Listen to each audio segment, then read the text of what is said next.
Así es de que ya les doy la bienvenida a esta cuarta conferencia del día de hoy que hemos llamado Jesús de Nazaret, ¿verdad o mito? ¿Quién fue en verdad el personaje histórico de Jesús de Nazaret? ¿Y cuál fue el propósito central de su vida y su mensaje? Más allá de todo mito e interpretación religiosa. Bueno, quise poner por ahí esta portada precisamente a mano derecha, donde tenemos la figura de lo que pudiera ser posiblemente un judío del primer siglo, recordando que Jesús pues es un personaje de hace 2000 años y que ninguno de nosotros sabemos cómo fue su apariencia física, pero sí podemos conocer mucho de su carácter, su vida, sus enseñanzas, su pensamiento y su vida a través de las Sagradas Escrituras. Así es que vamos a comenzar ya con el tema del día de hoy. Espero que estén listos para tomar notas, porque al final de la charla vamos a estar abriendo los micrófonos para escuchar comentarios o preguntas respecto a este tema. La semana pasada en la conferencia número 3 empezábamos con una pregunta de introducción, como lo hemos hecho en todos los temas. La pregunta para reflexionar la semana pasada fue: ¿sobre qué fundamento están basadas tus creencias? Ya sea sobre tradiciones religiosas humanas o sobre la verdad de la Biblia. Y lo que hemos estado enseñando desde la charla pasada fue que nos conviene tener un pensamiento más reflexivo, donde hagamos un inventario de nuestras creencias, muchas de las cuales vamos a poder comprobar y darnos cuenta que provienen de tradiciones religiosas de muchos años y siglos atrás, con las cuales hemos crecido, hemos sido formados desde niños, tradiciones religiosas, muchas de las cuales aportan valores y enseñanzas muy provechosos, pero no necesariamente apegados a la verdad que encontramos en la Biblia, un libro pues que fue escrito desde hace más de 3500 años y el escrito más reciente hace 2000 años. De tal manera que es un libro muy lejano de nosotros en cuanto al tiempo, la cultura, y aunque para muchos, ¿verdad?, pudiera ser fácil leerla, sobre todo ya en la traducción al español, dado que fue originalmente escrita en hebreo, arameo y griego.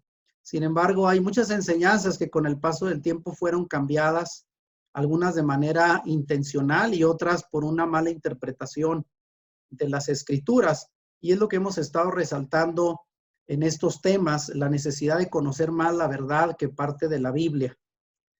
Y el día de hoy tengo esta pregunta con la cual vamos a introducir el tema que estamos empezando. Y la pregunta es: ¿en qué Salvador has creído?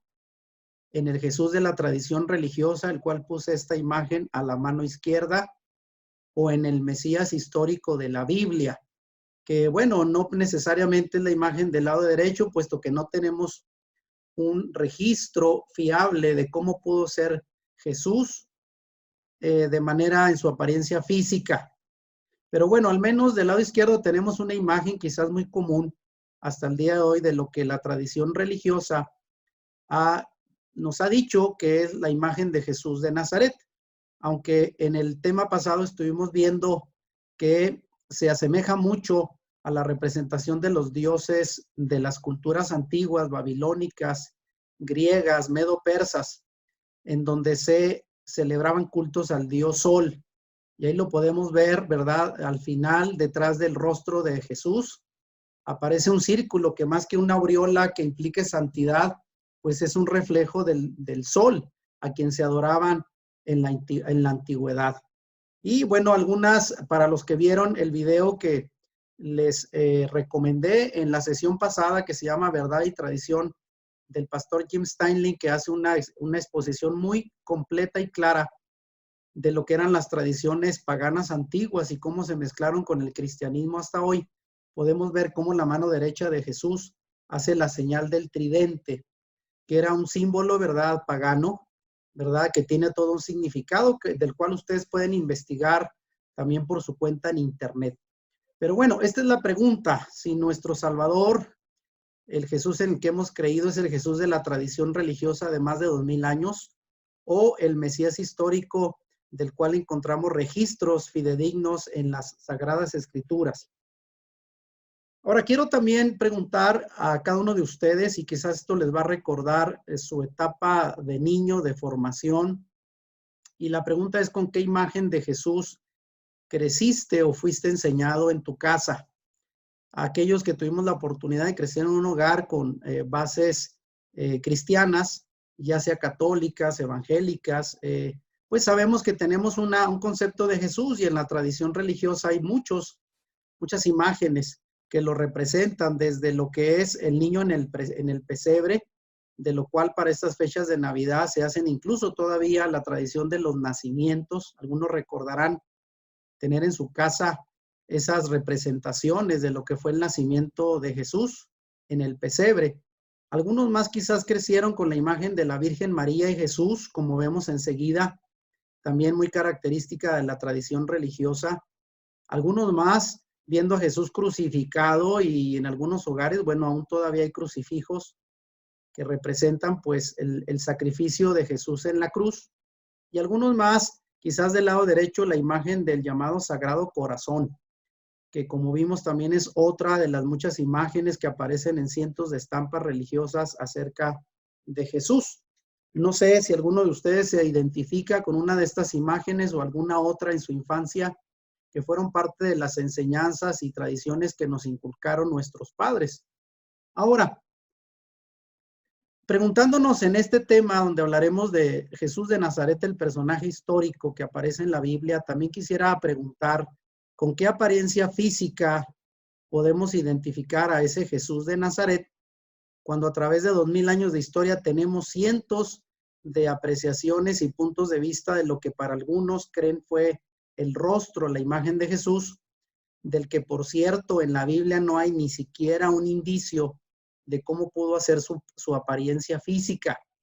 Bíblicamente no hay manera de poder ni tan siquiera simular, representar o sugerir cuál pudo haber sido su rostro, su apariencia. Pero aquí encontramos solamente algunas de muchas imágenes que vamos a encontrar en la tradición religiosa de lo que se supone fue el rostro de Jesús de Nazaret. Lo tenemos en diferentes imágenes, incluso culturas. Algunos lo representan más moreno, ¿verdad? Con la tez un poquito más parecida a diferentes culturas, pero todas ellas no son sino representaciones religiosas del personaje histórico. Ahora, aquí llego a la pregunta, ¿estás ya preparado para conocer más de cerca al verdadero Jesús de la Biblia? Bueno, de eso va a tratar precisamente esta charla el día de hoy.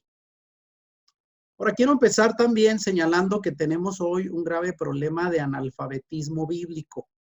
Y bueno, quizás el término analfabeta pueda sonar un poco fuerte, pero sabemos que la definición es una persona que no es iletrada, no tiene la capacidad de leer o de entender básicamente lo que es la escritura. Y aquí cito a un investigador americano, Ed Stenser, quien ha hecho pues investigaciones acerca de la fe y la religiosidad en varios continentes, y hace algunos años él hizo una encuesta en Estados Unidos para ver qué tanto los americanos conocían la Biblia, y él declara lo siguiente como resultado de su investigación: durante los últimos 25 años, estudio tras estudio ha demostrado que los cristianos americanos dejan de leer sus Biblias cada vez más, no indagan en sus Biblias, no conocen sus Biblias. La verdad, dice él, es obvia. Vivimos en una cultura bíblicamente analfabeta. Y es que, para decir verdad, hoy en día muchas personas lo que conocen acerca de Dios, de la religión, de su fe, tiene que ver más con las tradiciones que han heredado de manera verbal, las enseñanzas de sus familiares, o lo que les ha llegado a través de personas cercanas, pero la mayoría o muchos, por desgracia, ni siquiera han tenido la oportunidad de leer la Biblia de manera completa. Y yo creo que la gran mayoría tenemos una Biblia, pero no necesariamente la hemos leído, la hemos conocido de primera mano. Esto nos habla mucho de la ignorancia que puede haber en cuanto a los temas bíblicos, pues, hasta el día de hoy, no solo en la cultura americana, creo que también en nuestra cultura. Ahora, si alguien se pregunta si realmente hay analfabetismo bíblico, bueno, fíjense, hay un estudio reciente de Albert Mohler que reveló el triste estado del conocimiento de la Biblia en Estados Unidos, pero creo que también esta encuesta pudiera aplicar en nuestros países de América Latina. Él descubrió que el 82% de las personas que fueron encuestadas creen que el refrán a quien madruga Dios ayuda, es un texto bíblico. Como ya señalaban en la charla pasada, la frase que también es muy conocida, es una frase muy popular que dice, ayúdate que yo te ayudaré. Para muchas personas creen que se encuentra en la Biblia textualmente, pero no es más que un dicho popular, no un texto bíblico. El 50% de las personas encuestadas, menos del 50%, no pudo nombrar al menos los 4 evangelios que aparecen en la Biblia. La mayoría tampoco no pudo nombrar a más de 3 de los 12 discípulos, sus nombres. El 60% no pudo nombrar más de 5 de los 10 mandamientos. El 50% piensa que Sodoma y Gomorra son los nombres de una pareja y no 2 ciudades bíblicas, como realmente es el nombre de esas 2 ciudades. Y el tiro de gracia en esa encuesta fue que el 12% creían que Juana de Arco fue la esposa de Noé, el que construyó el arca. Bueno, aunque algunos de ustedes dirán, bueno, son preguntas muy simples, pero aún hay personas que no conocen la base de las historias y los relatos bíblicos hasta el día de hoy, lo cual nos hace pensar que efectivamente hay mucho analfabetismo y desconocimiento de la Biblia en nuestro tiempo. Ahora, esto nos lleva a pensar que obviamente gran parte de lo que conocemos el día de hoy son más que tradiciones en lugar del texto y el relato bíblico, el cual incluso personas que tienen un trasfondo cristiano, que han ido a la iglesia, desconocen mucho de las Sagradas Escrituras. Ahora, quiero hacer aquí una aclaración, como lo he venido haciendo en cada charla, para que no malinterpreten la intención y el propósito de estas conferencias. Mi propósito a través de este tema no es desalentar la fe en la persona de Jesús como el Hijo de Dios. Recuerden que yo también soy creyente, sino al contrario, mi intención a través de estas charlas es afirmar la fe en el genuino Jesús histórico y desmitificar, y ahí subrayo, desmitificar al personaje creado por la religión y la tradición a lo largo de 2000 años.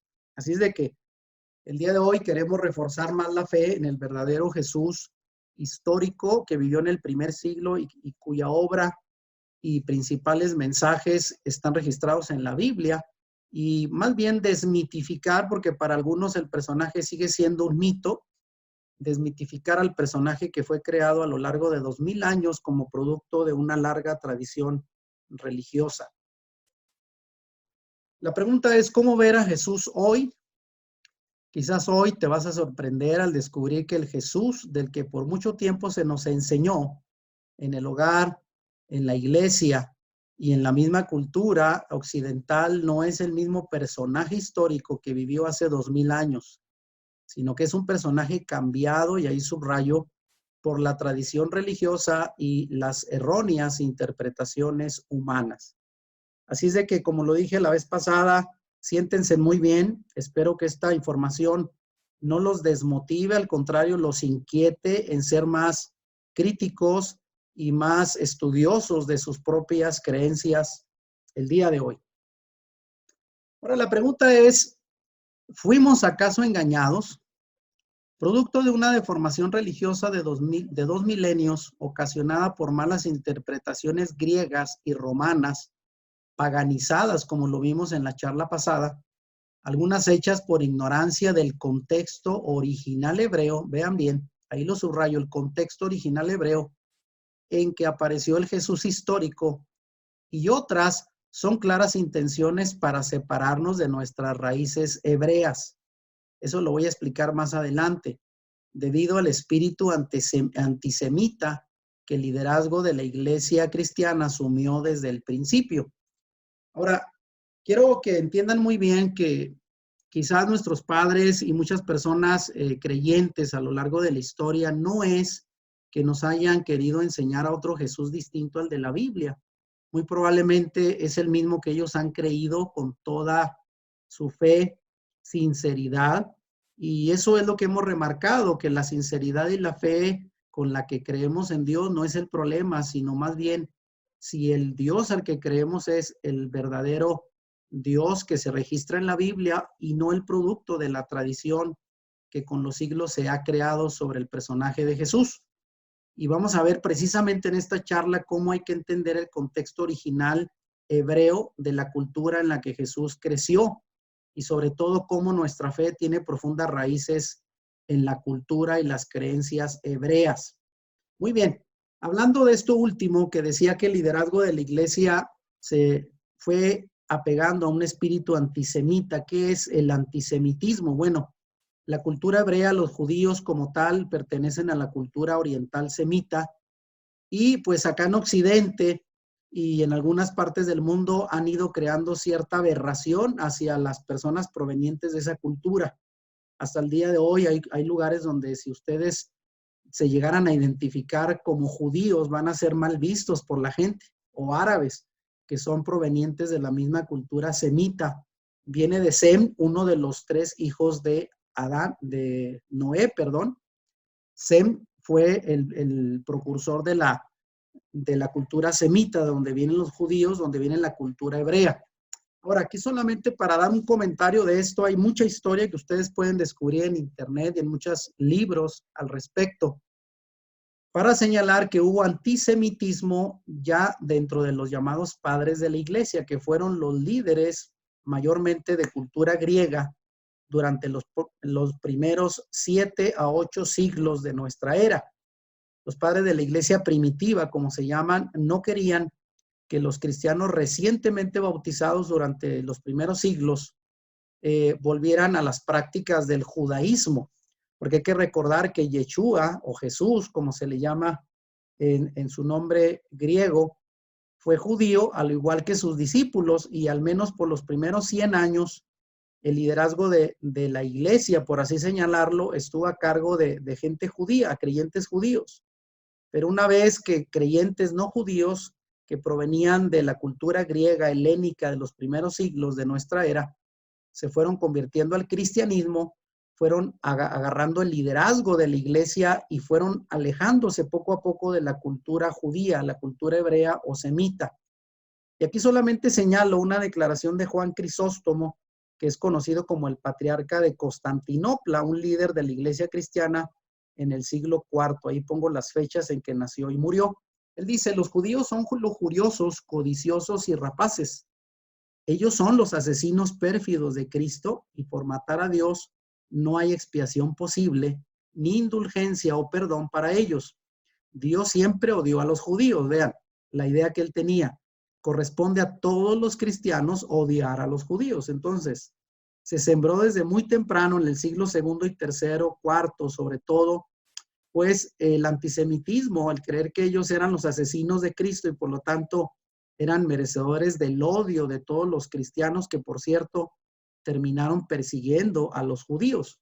Ahora, para alguien que quiera profundizar más sobre este tema, yo tengo un canal en YouTube que se llama Volviendo a las Raíces de Nuestra Fe, donde tengo grabados muchos videos sobre temas bíblicos, históricos de la cultura del primer siglo, y tengo una serie de 3 charlas, aproximadamente de 45 minutos, de una serie que le llamé El origen del cristianismo y su separación de sus raíces hebreas, para ver cómo el judaísmo, de donde proviene la fe en Jesús, se fue separando en los primeros siglos de lo que hoy es el cristianismo tradicional. Así es de que si a alguien le interesa el tema, además hay mucho en internet, o pueden visitar este canal en YouTube, Volviendo a las Raíces de Nuestra Fe. Ahora, volviendo al Jesús de la tradición cristiana que hemos creído, dice por acá, es un Jesús griego que no se parece al verdadero Mesías judío, que por cierto no se llamaba Jesús, y voy a entrar ya en algunos detalles importantes de esta plática, que por cierto no se llamaba Jesús, que era el nombre griego con el cual se le llamó, sino su verdadero nombre hebreo es Yeshua, que significa salvación o salvador. Y aquí cito Mateo 1:21 en la Biblia, que dice, ella dará a luz un hijo y lo llamarás Yeshua, que significa salvación, porque Yoshía, él salvará a su pueblo de sus pecados. Quiero señalar que aunque muchos hemos creído que el Nuevo Testamento, los 4 evangelios que describen el nacimiento y obra de Jesús, fueron escritos en griego, que era el lenguaje común del primer siglo, como sería hoy el inglés, un lenguaje universal. Sin embargo, ya se ha podido comprobar que algunos de esos evangelios fueron escritos originalmente en el idioma hebreo.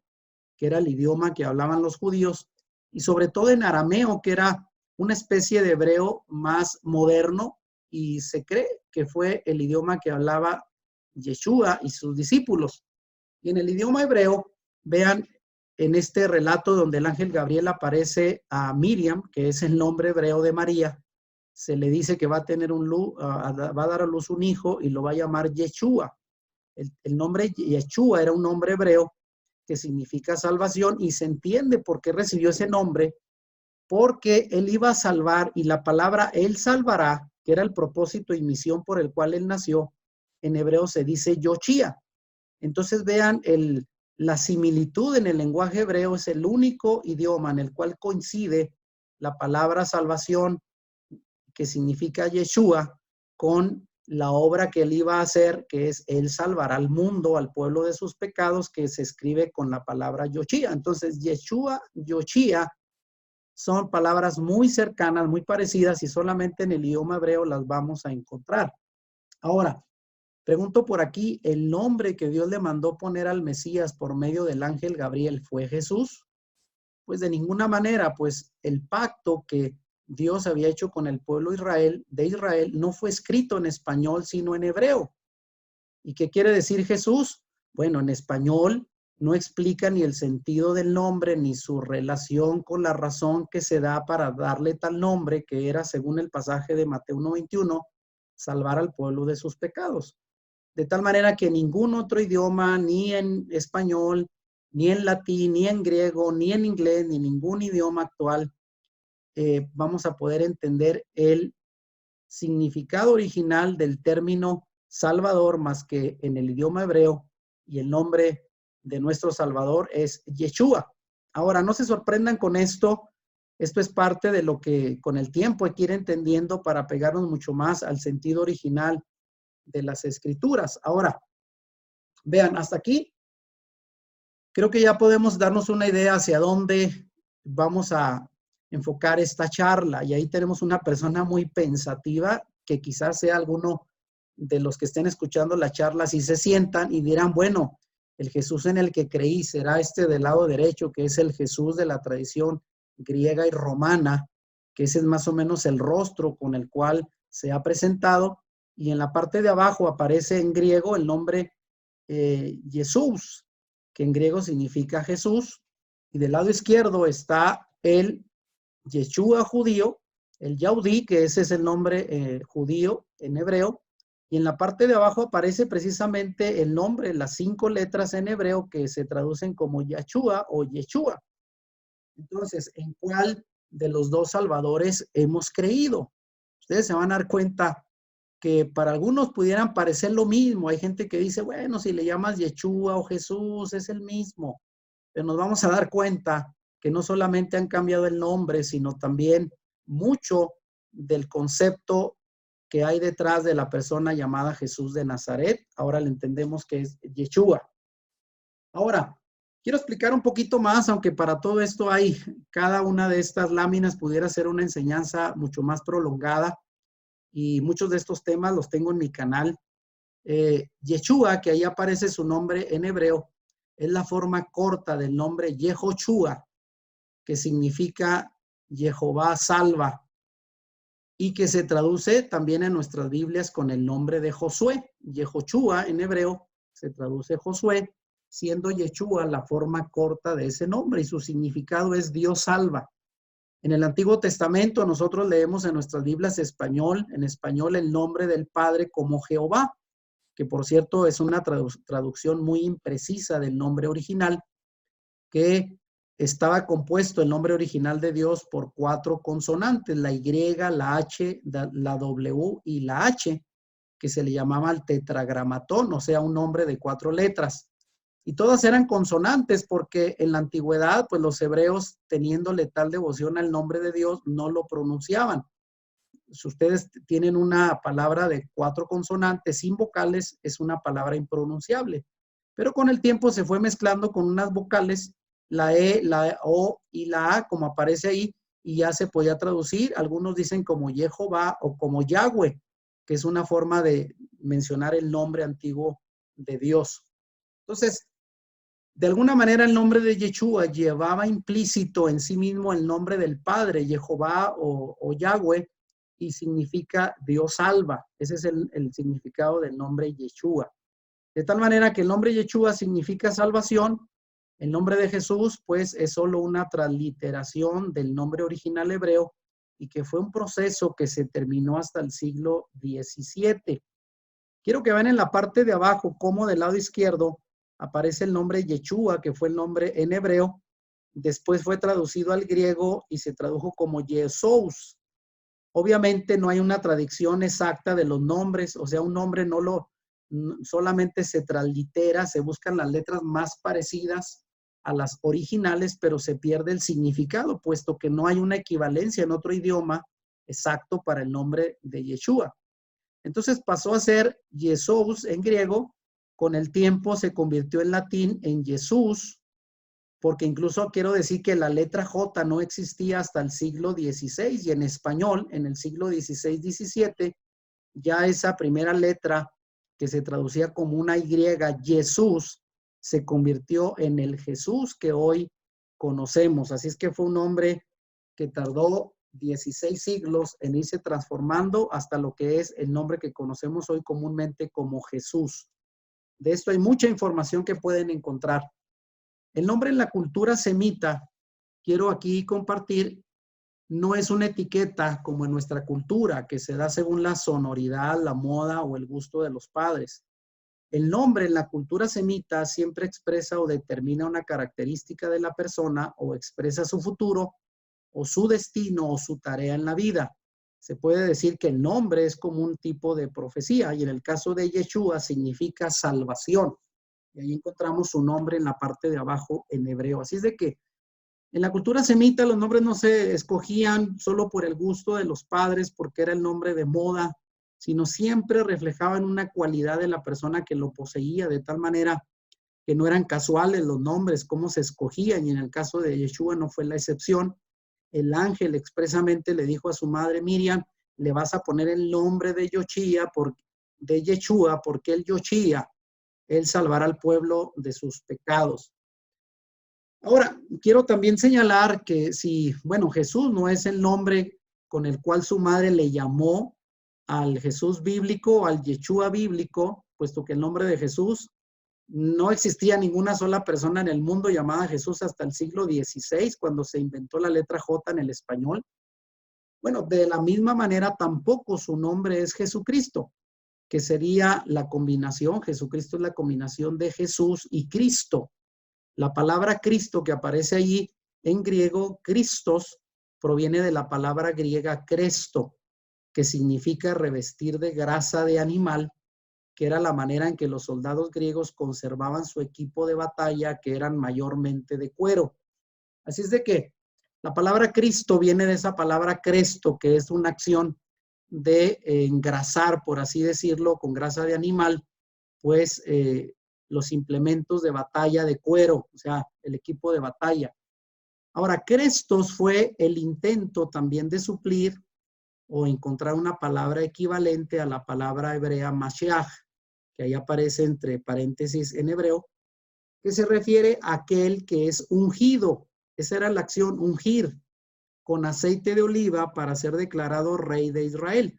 De tal manera que en la cultura israelita, cuando un sacerdote, cuando un profeta o cuando un rey mayormente iba a ser pues constituido como tal en la nación de Israel, se hacía a través de un proceso de ungimiento donde alguna autoridad, un profeta o un sacerdote representante de Dios arrojaba aceite de oliva sobre la cabeza y de esa manera ungía para de alguna manera autorizar y encomendar a esa persona una tarea importante. En el caso de los reyes de Israel eran ungidos y de ahí viene la palabra Mashiach, de la cual se sacó la palabra Crestos, que se traduce como Cristo. Ahora, originalmente, si quisiéramos llamarle Jesucristo en el idioma hebreo, sería algo así como Yeshua HaMashiach.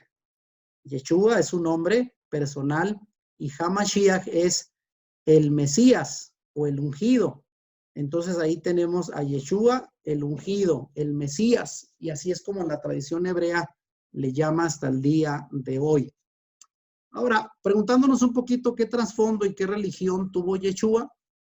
Bueno, por siglos la cristiandad ha presentado a Yeshua como si fuera un gentil de habla griega y hasta con un nombre de origen griego, Jesús, como ya lo mencionamos. Con razón, el mundo no ha entendido todavía a cabalidad el verdadero mensaje que nos trajo el Mesías hebreo, ya que para entender a Yeshua, el Yeshua bíblico del primer siglo, el personaje histórico, es importante o es imperativo situarlo en el trasfondo cultural y religioso de lo que llamamos el judaísmo del primer siglo. Ahora, esto del judaísmo del primer siglo, que es ahora sí que el trasfondo cultural y religioso donde nació y creció Yeshua, es muy importante entenderlo porque es muy difícil poder interpretar un personaje si lo sacamos de su contexto cultural. Por ejemplo, si estudiáramos a Hitler, pues tenemos que estudiarlo dentro pues, de la cultura, ¿verdad? De los años 30, 40, obviamente a la parte media de Europa, en Alemania. Si lo queremos sacar de ese contexto, podemos interpretarlo de otra manera. Lo mismo con cualquier personaje histórico. Tenemos que situarlo en su tiempo, en su cultura, en su pensamiento, para poderlo entender a cabalidad. Ahora, otra vez, aquí encontramos, bueno, Yeshua no fue un personaje griego romano, ni su nombre griego era Jesús, es un personaje judío del primer siglo y se llamaba Yeshua. Eso solamente como una reafirmación. Ahora, la pregunta es, ¿de dónde surgió la idea de festejar el nacimiento del Mesías?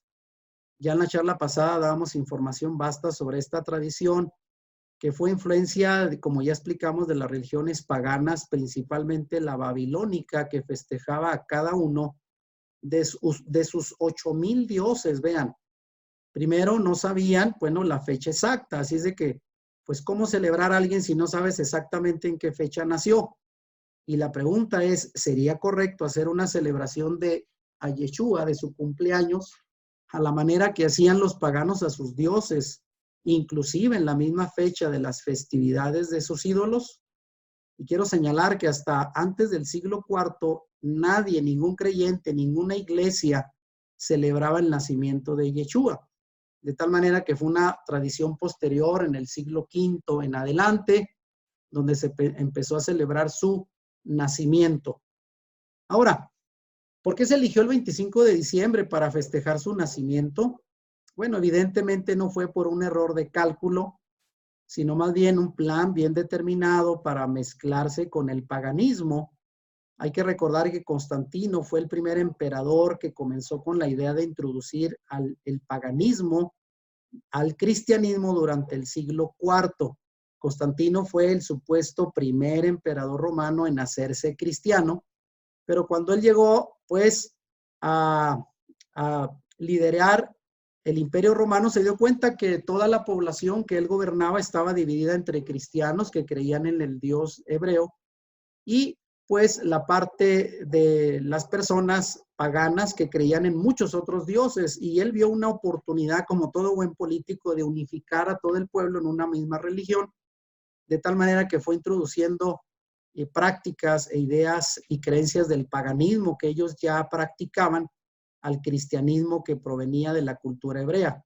Por ejemplo, los romanos participaban de lo que se llama la Saturnalia en honor al dios solar Saturno, y todas esas festividades se hacían el 25 de diciembre.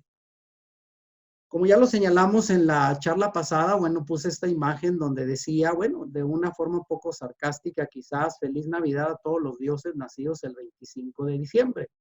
Y ahí encontramos de izquierda a derecha a Hermes de Grecia, Dionisio de Grecia, a Buda, pues el dios de los chinos, Zaratustra, el dios persa, a Krishna de la India. Luego del lado de Jesús aparece Horus, el dios egipcio, Mitra, el dios persa, Heracles, el dios griego, Tamuz y el dios babilónico, quizás el más antiguo, y Adonis, el dios fenicio, y en medio, compartiendo con todos los demás la celebración de su nacimiento, supuestamente a Jesús, el dios hebreo. Así de que, bueno, eso es parte del por qué en el estudio de las religiones comparadas se puede ver que hay mucha similitud entre el cristianismo y otros cultos de origen pagano de la antigüedad. Ahora, advertencia. Bueno, hay que ver que la Biblia, bueno, advierte en contra de la idolatría. Dios desaprueba que le rindamos culto a Él de la misma forma en que los paganos rendían culto a sus dioses antiguos. De tal manera que no nos conviene ni preguntar siquiera acerca de la manera en que los paganos rinden honores a sus dioses y menos aún aplicar estas celebraciones a Yeshua. Esto es una blasfemia y ponerlo a la altura de los falsos dioses antiguos es una abominación. Si nosotros queremos saber qué es una abominación, para Dios es algo que le da asco y le repugna al grado de casi causarle vómito. Ese es algo detestable.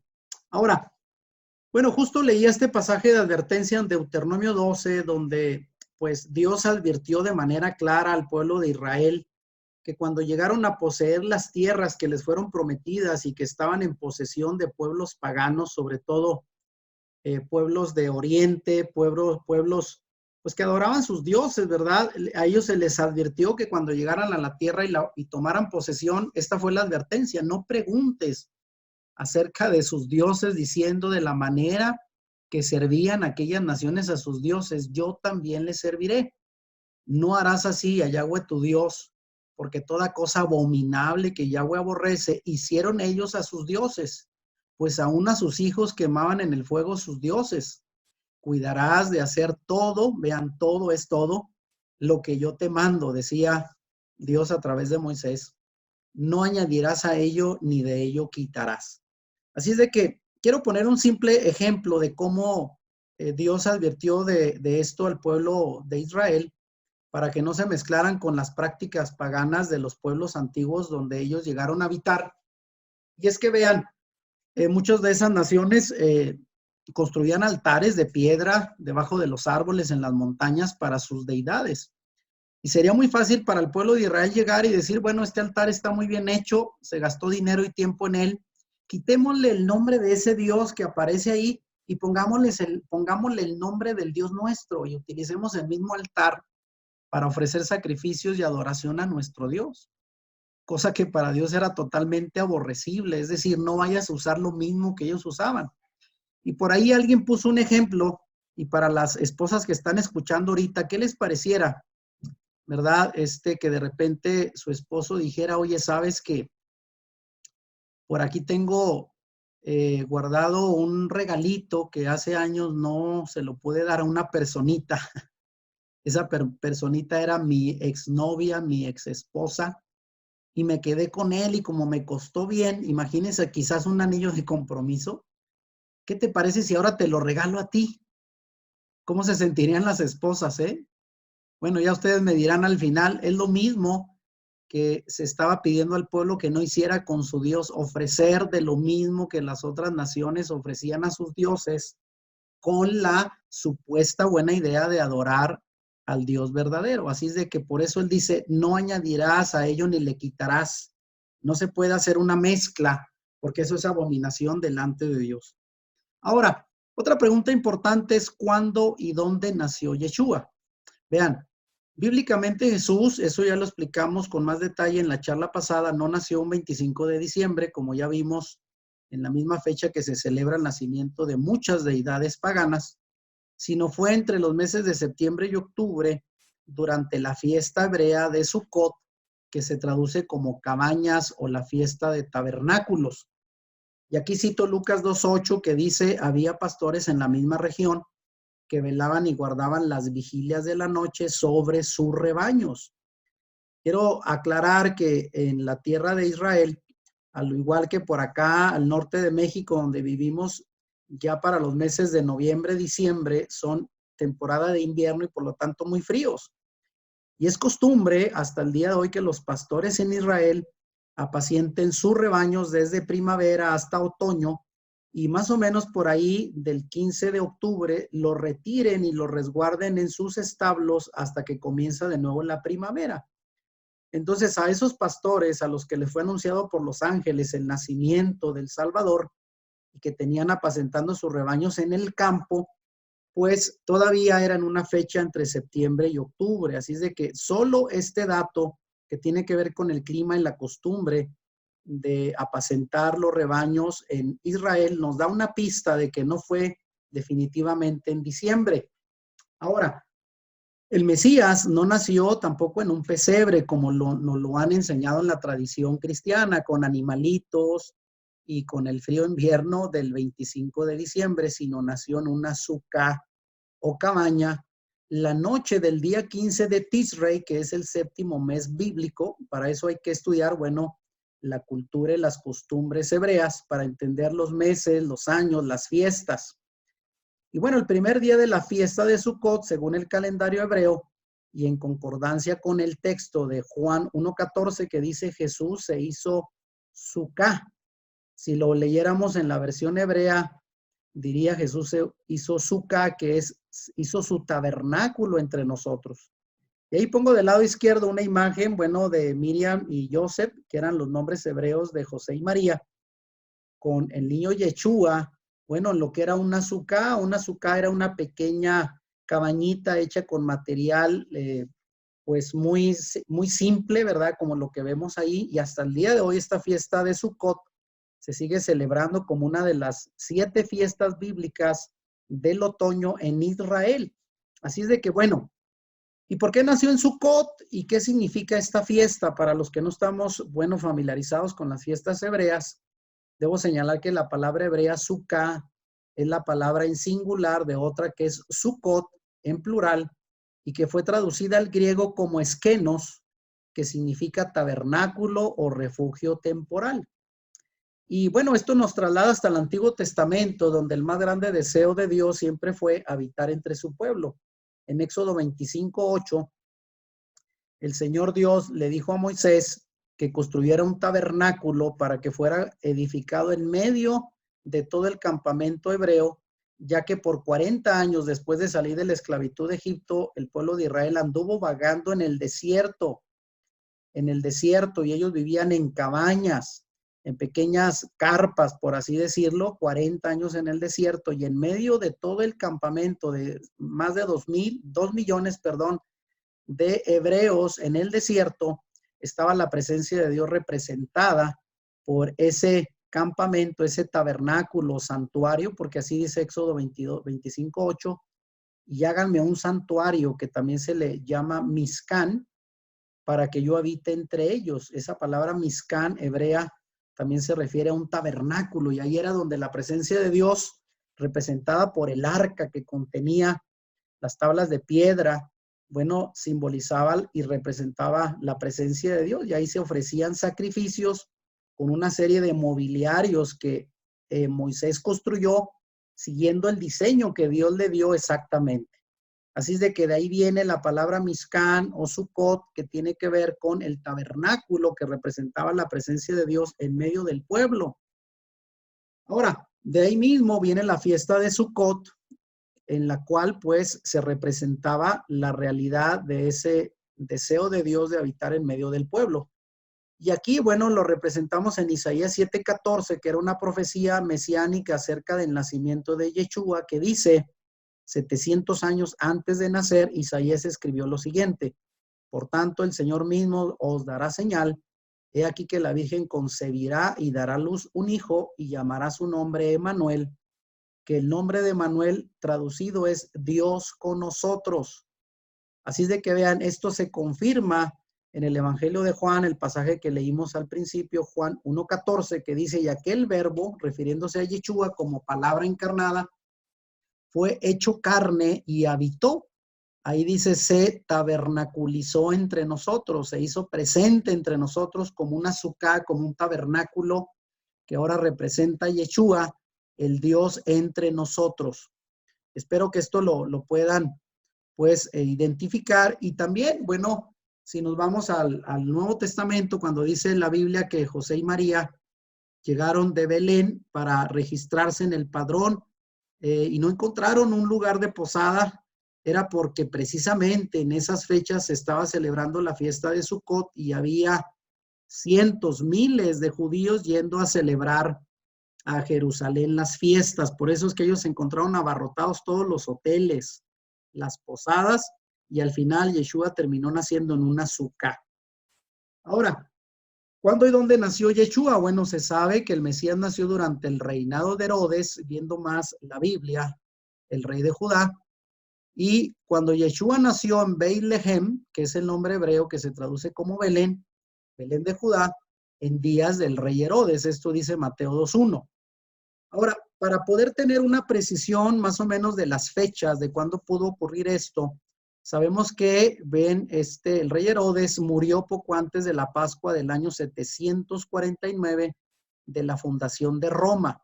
Hay que recordar que en aquel tiempo existían otros calendarios. El calendario gregoriano que usamos para regirnos el día de hoy no estaba vigente en la época de Yeshua, fue mucho posterior.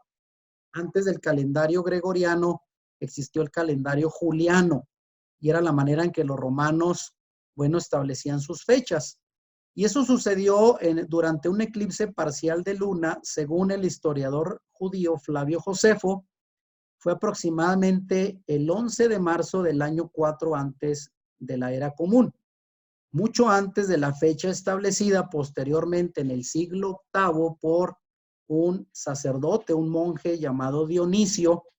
Él hizo cálculos mal hechos y al final, según él, pues Yeshua nació un 25 de diciembre del año 1, o sea, a partir de ahí empieza el conteo de nuestra era, la llamada era cristiana. Pero realmente hubo un desfase de casi 4 años en promedio de la fecha exacta en que Jesús de Nazaret nació en Belén de Judea, en tiempos del rey Herodes. Ahora, citando también evidencias bíblicas, Lucas 2 del 1 al 5, para responder a esta pregunta, ¿cuándo y dónde nació Yeshua? Se dice lo siguiente: aconteció en aquellos días que se promulgó un edicto de parte de Augusto César, que era el emperador romano, que todo el mundo fuese empadronado. Este primer censo se hizo dirigiendo Cirenio la Siria, o sea, el país de Siria, e iban todos para ser empadronados cada uno a su ciudad. Y Joseph subió de Galilea, de la ciudad de Nazaret a Judea, a la ciudad de David, que se llama Belén. Su nombre hebreo es Beit-Lehem, por cuanto era de la casa y familia de David, para ser empadronado con Miriam, su mujer, desposada con él, la cual estaba encinta. Pues aquí tenemos la promulgación de un edicto de parte de Augusto César, el emperador romano, que él ordenó que todas las personas fueran a empadronarse a su ciudad natal. Y de ahí María y José, que vivían en Nazaret, esto es en la ciudad de Galilea, al norte de Israel, tuvieron que viajar hasta Belén, que era una pequeña aldea 8 kilómetros cerca de Jerusalén, que era la capital, al sur, en Judea, y fue ahí justamente donde le tocó dar a luz a su hijo Yeshua. Ahora, esta información nos sirve también para hacer un cálculo. Según establecen los registros históricos, el Imperio Romano comenzó a realizar censos poblacionales a partir del año 8 antes de la era común, por orden del emperador Julio César Augusto. En aquella época, según lo relata el historiador Flavio Josefo, que era un judío que escribe varios libros históricos que complementan, bueno, muchos de los registros históricos del primer siglo de nuestra era, se llevó a cabo un censo que más o menos iba a llevar entre 2 y 3 años completarse. Los habitantes tenían cierto plazo para presentarse para ser empadronados, razón por la que José, llamado Joseph en hebreo, y su esposa María, llamada Miriam en hebreo, debieron viajar a su pueblo natal, Belén. La Biblia dice coincidentemente que aquel fue el primer censo cuando aún estaba embarazada Miriam, más o menos en el año 5 antes de Yeshua, es decir, 3 años después de ordenarse el censo. Si el censo se ordenó en el año 8, en el año 5 más o menos estaba terminando, y fue la fecha en que ella dio a luz en Belén durante su llegada para empadronarse en la ciudad de Belén, que era la ciudad de David. Ahora llegamos aquí a las preguntas también importantes. Algunos dicen, pues, ¿qué nacionalidad tuvo Yeshua? Todavía me he encontrado con personas que dicen, pues, que Yeshua no fue cristiano, quizás pensando que nació en una ciudad occidental, y lo que menos esperan es saber que de acuerdo a la Biblia, Yeshua fue judío de nacimiento hijo de una virgen judía llamada Miriam, que se traduce como María en el español, y hijo adoptivo de un judío llamado Joseph, que se traduce como José. Era un hecho bien conocido en sus días que él descendía del rey David, ya que nació en la ciudad de David, en Belén, y de hecho lo llamaban el hijo de David, y ustedes pueden ver Mateo 9:27 y otros pasajes más. ¿Y por qué hijo de David? Bueno, porque él era el Mesías enviado y anunciado por los profetas de la antigüedad, y una de las profecías es que el Mesías debería de venir de la dinastía del rey David, el más grande rey de Israel, a quien Dios le hizo un pacto y le ofreció que de su descendencia iba a reinar un hijo de él, que sería un gobernante justo y que reinaría por toda la eternidad. Así es de que esto es parte de la profecía que se le ofreció al rey David y se cumplió en Yeshua. Ahora, también hablemos un poquito del nacimiento virginal de Yeshua. El ángel Gabriel le anunció a Miriam: y ahora concebirás en tu vientre y darás a luz un hijo y llamarás su nombre Yeshua. Este será grande y será llamado Hijo del Altísimo, y el Señor Dios le dará el trono de David su padre, y reinará sobre la casa de Jacob para siempre, y su reino no tendrá fin. Vean Lucas 1:31 al 33. Señala cómo él tenía un parentesco con David y sería llamado Hijo del Altísimo. También le explicó cómo ella concebiría. Y vean, Lucas 1:35 dice: el Espíritu Santo vendrá sobre ti y el poder del Altísimo te cubrirá con su sombra, por lo cual también el santo ser que nacerá será llamado Hijo de Dios. Así es de que Yeshua fue, humanamente hablando, llamado hijo de José. De hecho, se le llamaba en hebreo Yeshua ben Yosef, o sea, significa Jesús, hijo de José. Pero también fue Yeshua ben David, o sea, Jesús, hijo de David, por su descendencia y heredero al trono del rey David. Y bueno, pues también se le llamó Hijo de Dios, puesto que fue engendrado de forma milagrosa por obra del Espíritu Santo en María, siendo una virgen. Ahora, de este mismo tema, el nacimiento virginal, la Biblia apoya pues la concepción divina de Yeshua, por lo que se cree que fue concebido por obra del Espíritu Santo, es decir, sin la intervención por parte de Joseph.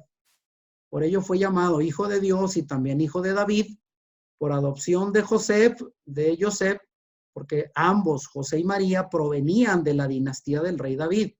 Por lo tanto, él fue heredero del trono de David, su padre. Ahora, una pregunta importante que en algunos contextos se han hecho acerca de la familia de José y María. Y la pregunta es: ¿tuvo Yeshua hermanos? De acuerdo a la Biblia, sabemos que luego del nacimiento de Yeshua, Miriam y Joseph tuvieron una relación marital normal como marido y mujer. Mateo 1:25 en una versión dice: pero no tuvo relaciones sexuales con ella, refiriéndose a Joseph, su esposo, hasta que nació su hijo primogénito, y Joseph le puso por nombre Yeshua. Entonces, en otra versión, la Reina Valera dice que Joseph no conoció a Miriam, o sea, a María, hasta que nació Jesús. Y eso de conocer no se refiere a que se la presentaron. Conocer es un sinónimo de tener relaciones íntimas. Así es de que, pues después del nacimiento, ellos vivieron una vida marital normal, según la Biblia. Ahora, la pregunta también: ¿Miriam fue siempre virgen? Bueno, en el pasaje que acabamos de leer, Mateo 1:21, dice que al decir primogénito, significa que Yeshua fue el primero nacido de la pareja, pero no el único hijo. Al decirle el ángel a Joseph: no temas en recibir a Miriam, tu mujer, en Mateo 1:20, estaba claramente indicándole que Miriam debía ser su mujer, es decir, su esposa, lo que concretó luego del nacimiento del Mesías. Así es de que ellos llevaron una vida marital normal, teniendo relaciones como esposos después del nacimiento virginal de Yeshua. Ahora, otra pregunta importante: ¿tuvo Yeshua hermanos? Bueno, no hay evidencia de que los hermanos de Yeshua mencionados en la Biblia fueran primos, medios hermanos o hermanos en la fe, como algunos han malinterpretado, sino que eran sus hermanos de sangre. Sabemos que en la tradición cristiana hay quien piensa que María siguió siendo virgen hasta su muerte después de nacer Yeshua, lo cual no es respaldado por la Escritura. Incluso Marcos 6:3 y Mateo 13:55 son dos versículos que dicen lo siguiente, como pregunta. ¿No es este el carpintero, hijo de María, hermano de Jacobo, de José, de Judas y de Simón? ¿No están también aquí con nosotros sus hermanas? Vean, al menos Yeshua tuvo a su hermano Jacobo, José, Judas y Simón, 4 hermanos varones, y cuando menos se menciona mínimo a 2 hermanas, de las cuales no se da su nombre. Pero no eran primas, no eran hermanos en la fe, ni tampoco eran medios hermanos, porque algunos le atribuyen que José, siendo quizás mucho mayor que Miriam, tuvo algún otro matrimonio anterior con otros hijos, eran medios hermanos de Yeshua. No señala ninguna de esas cosas la Biblia. Ahora, dentro de esta misma pregunta, si tuvo Yeshua hermanos, bueno, desde la cultura hebrea era una honra para toda mujer casada tener muchos hijos. Y para el hombre, una bienaventuranza, según el Salmo 127, versículo 4 y 5, era una bendición llenar, así como se llena de flechas, ¿verdad? Para la batalla, así eran los hijos, ¿verdad? Para un hombre, entre más tuvieran, eran mayor bienaventuranza. Por eso la mayoría de las familias en aquel tiempo estaban compuestas por al menos 5 hijos. De tal manera que muchos hasta el día de hoy han sido engañados por no leer la Biblia y se les ha hecho creer que la madre de Yeshua no tuvo más hijos. Pero desde luego no hay razones para dudar que Miriam haya tenido más hijos. Ahora, ¿qué pasó durante su infancia? Bueno, la Biblia dice que fue circuncidado el 8º día, según la tradición hebrea, como lo mandaba la Torá, y sus padres ofrecieron la ofrenda al llevarlo al templo ante el sacerdote, la ofrenda de los pobres, según Lucas 2, del 21 al 24, lo pueden leer con más detalles. Ya yo puse una imagen de Joseph y María como vestían a la usanza los hebreos pobres llevando a Yeshua, y en la mano de Joseph vemos una jaulita con 2 palomas, que era la ofrenda que podían presentar las familias pobres cuando presentaban a su hijo para ser bendecido por el sacerdote. Hay que recordar que en aquel tiempo los niños no eran bautizados como la tradición cristiana se hace el día de hoy, sino eran presentados para ser circuncidados en el caso de los niños varones al 8º día y ser bendecidos por el sacerdote, representante de Dios. Y los padres deberían de llevar una ofrenda de gratitud para ser ofrecida. Cuando alcanzó la edad de Bar Mitzvah, que es llamada la festividad judía a los 13 años, aunque Lucas dice que tenía 12, cuando se deja de ser un niño, esa es la celebración, y se convierte en un hombre, se celebra el Bar Mitzvah, es como entrar a la etapa adulta. Y fue ahí donde dice la escritura que lo llevaron al templo según la costumbre de la fiesta, lo cual significa, ¿de cuál fiesta? Pues de la fiesta de Bar Mitzvah, que era una tradición judía. Ahora bien, voy a entrar aquí rápidamente al tema que me interesa mucho para finalizar la charla del día de hoy, que tiene que ver con la judeidad de Yeshua. Ya decía, Yeshua pues fue un judío del primer siglo, ¿verdad? Y como tal tuvo sus costumbres, sus prácticas, sus creencias al estilo de un judío del primer siglo.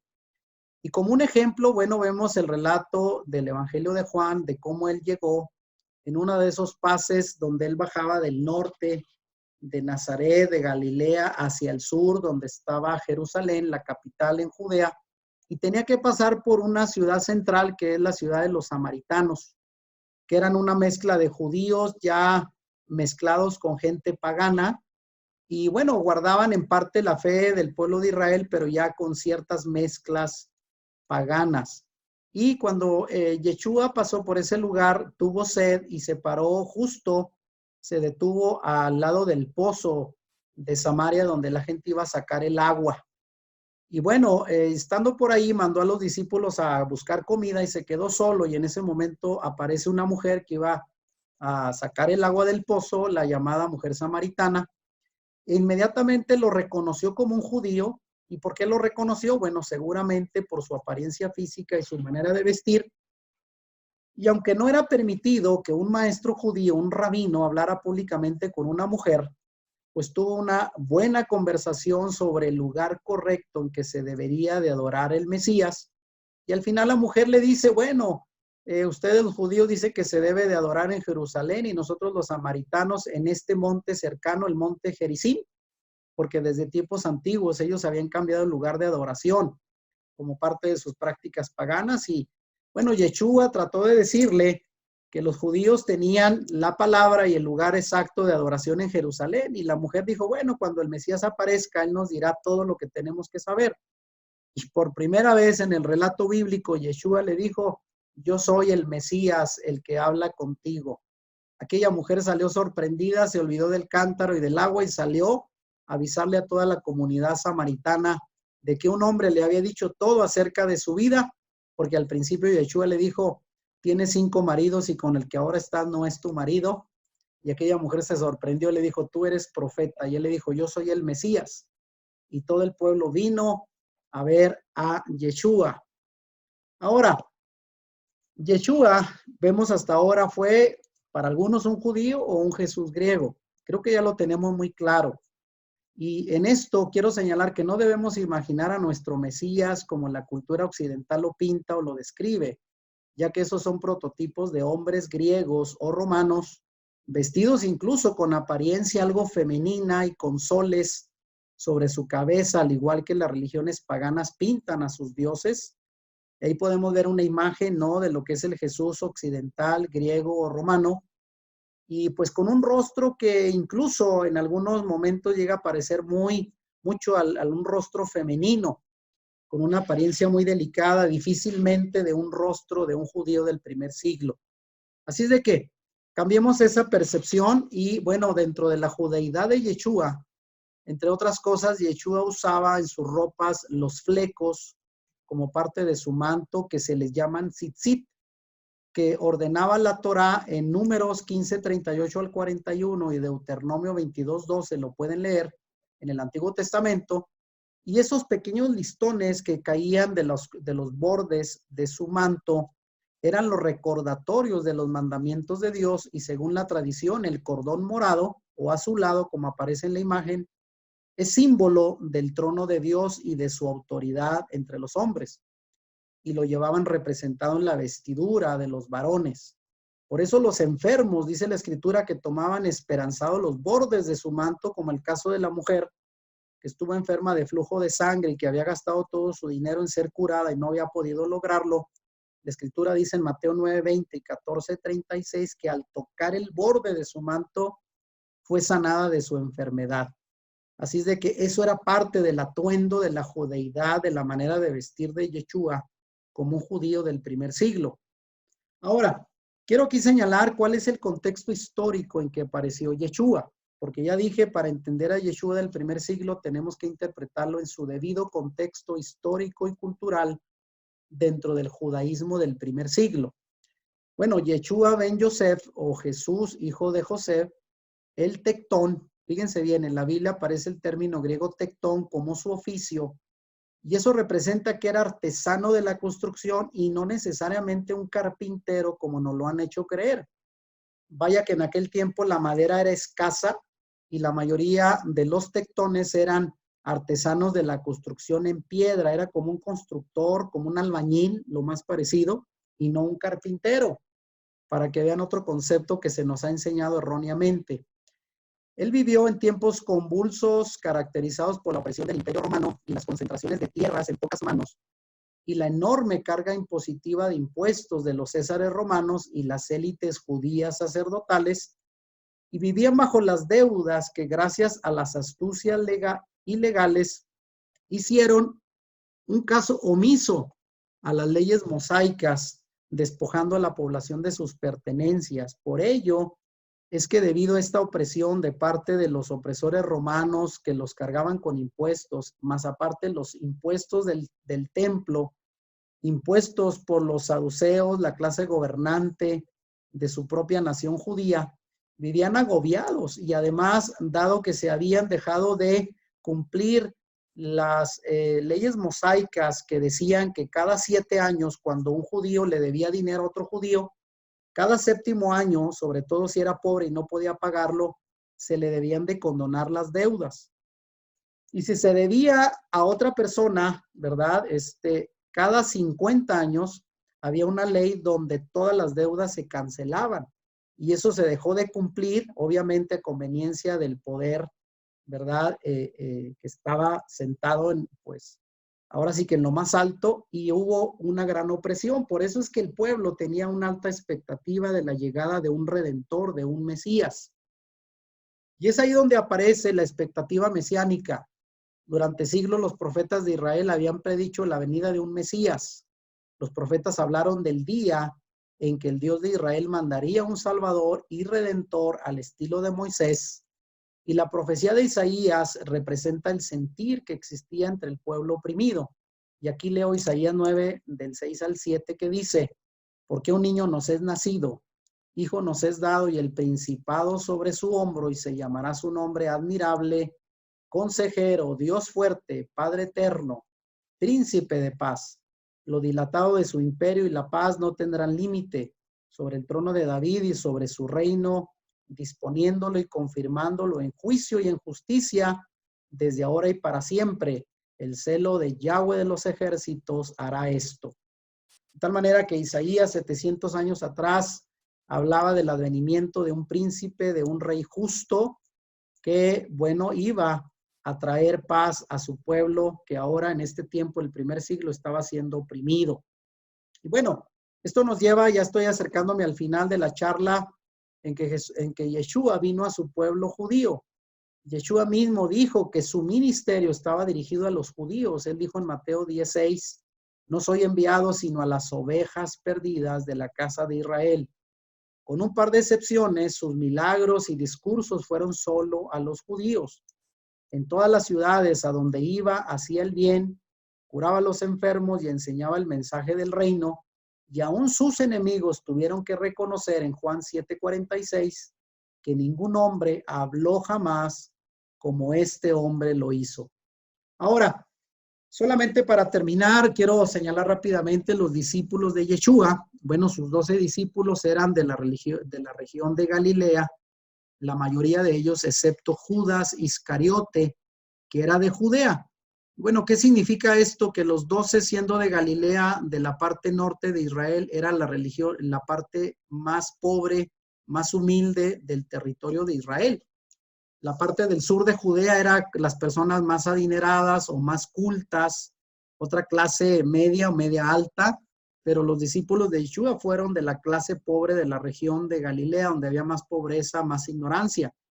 Sus ocupaciones iban desde pescadores, como es el caso de Juan, de Pedro, de Andrés, y había recaudadores de impuestos que trabajaban para Roma, como el caso de Mateo, y hasta revolucionarios, como el caso de Simón el Celote, que el Celote no significa su apellido, era del grupo revolucionario rebelde de los celotas. Así es de que había de todo en los 12 discípulos que él eligió. Y después de ser bautizado y de una noche de oración, Yeshua escogió a 12 hombres de entre sus seguidores, según Lucas 6, del 12 al 16. Estos 12 serían el objetivo principal de su instrucción.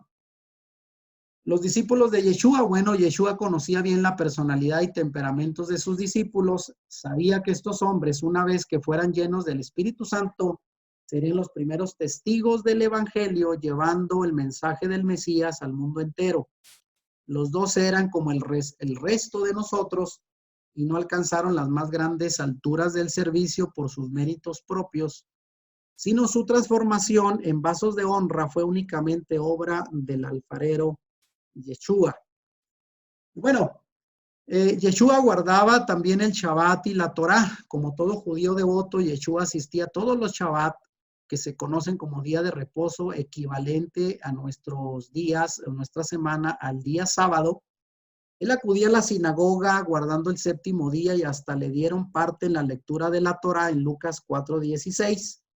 Fundamentaba sus enseñanzas en los libros sagrados del judaísmo, como el Tanaj, que es el nombre hebreo que representa lo que para nosotros es el Antiguo Testamento y que es una combinación de lo que era la Torá y era los Nevi'im, que se le llamaban así a los profetas, y a los Ketubim, los escritos, y de esas tres palabras se formó la palabra Tanaj.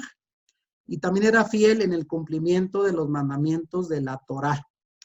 Ahora llega aquí el punto para terminar, pues, ¿qué significa la Torá?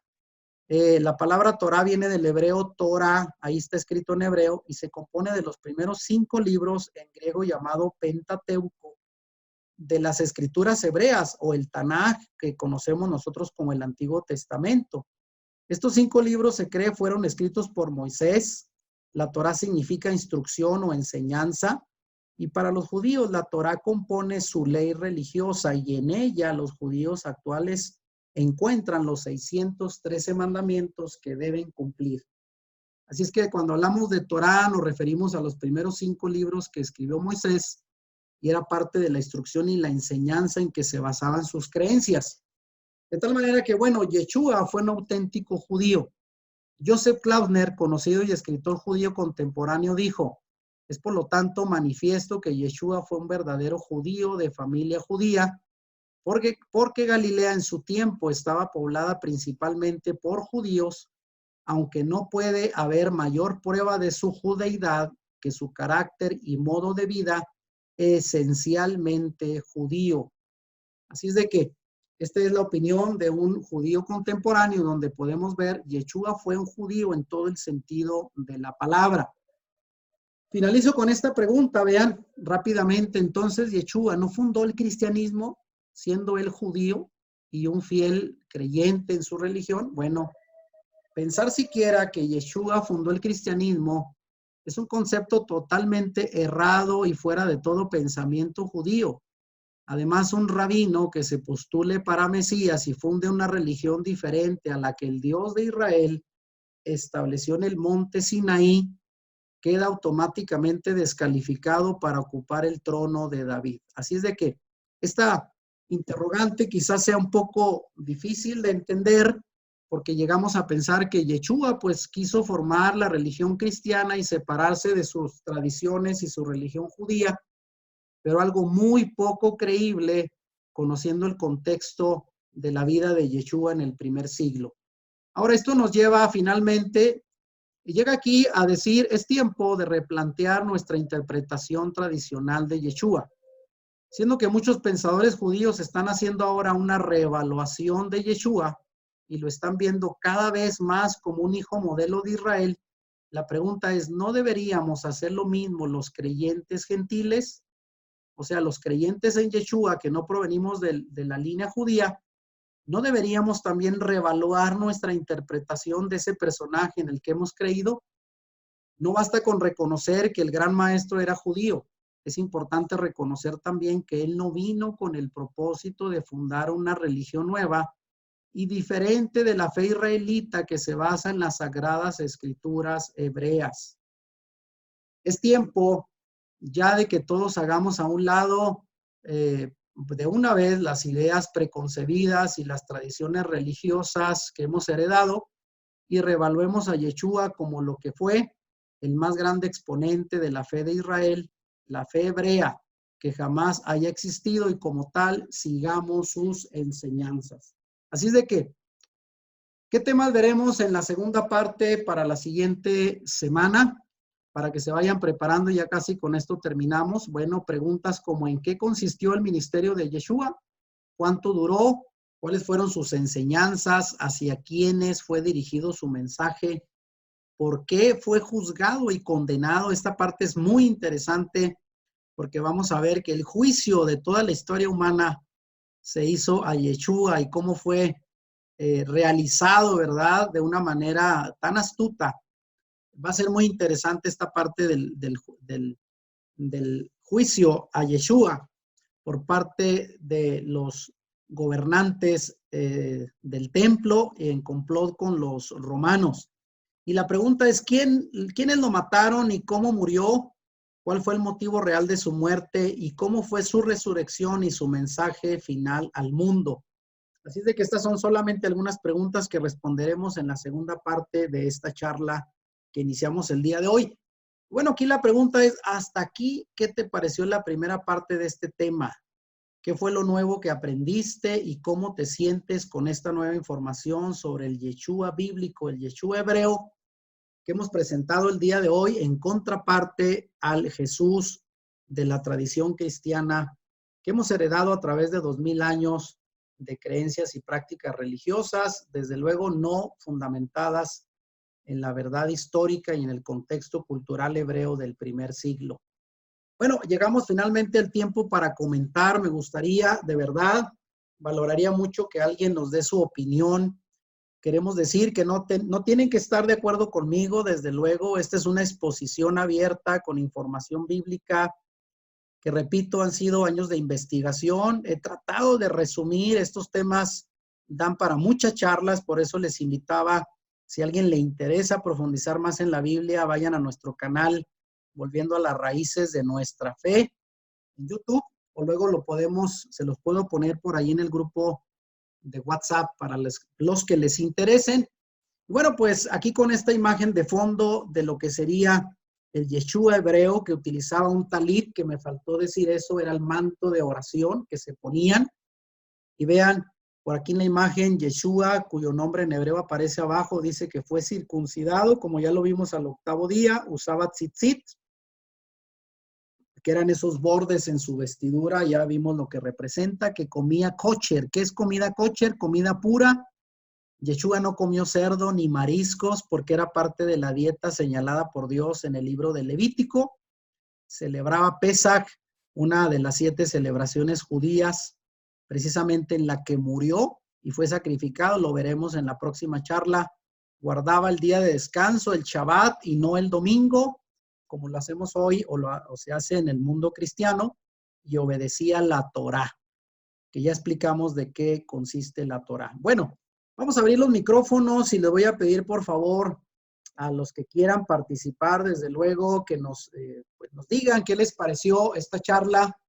Sabemos que ha sido bastante información y quizás muy, muy diferente a lo que hemos creído tradicionalmente, lo que nos han enseñado, pero es una buena oportunidad para reevaluar al personaje histórico de Jesús de Nazaret.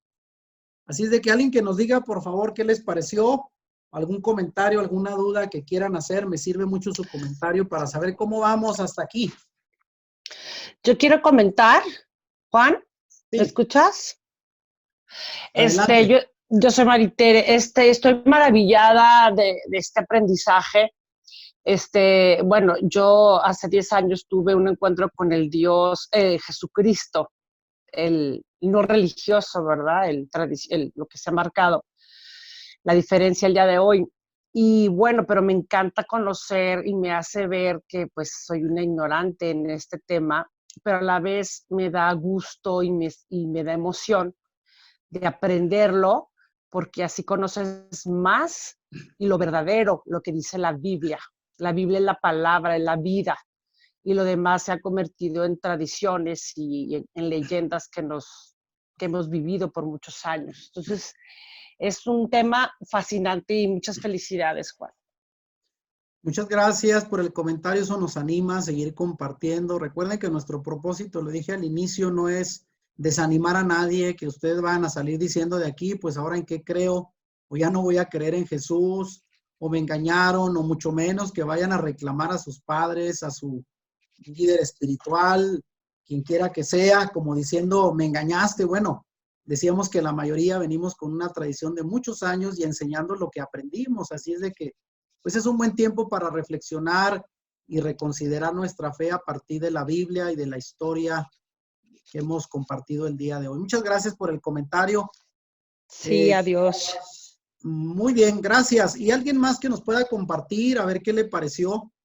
¿Qué les pareció esta información y cómo creen que les puede servir para reafirmar más su fe en el Yeshua bíblico?